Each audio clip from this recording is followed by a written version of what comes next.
ফকিরহাটে ১১ দলীয় জোটের উদ্যোগে নির্বাচনী গণমিছিল। বিস্তারিত দেখুন বাগেরহাট জেলা প্রতিনিধি মোহাম্মদ হাফিজুর রহমানের তথ্যচিত্রে। বাগেরহাটের ফকিরহাটে ১১ দলীয় জোটের উদ্যোগে নির্বাচনী গণমিছিল অনুষ্ঠিত হয়েছে।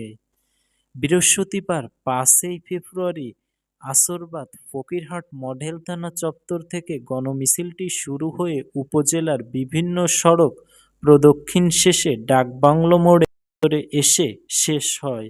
এরপর পথসভায় নেতাকর্মীরা বক্তব্য রাখেন।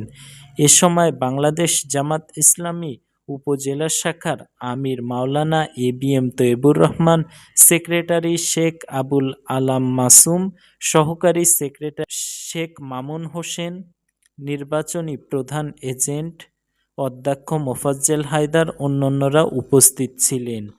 পথসভায় বক্তব্যে বলেন, সামনে মানবিক রাষ্ট্র প্রতিষ্ঠিত হবে।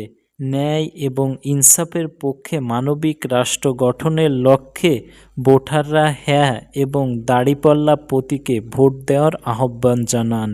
এতে দেশে একটি মানবিক রাষ্ট্র হিসেবে পরিণত হবে।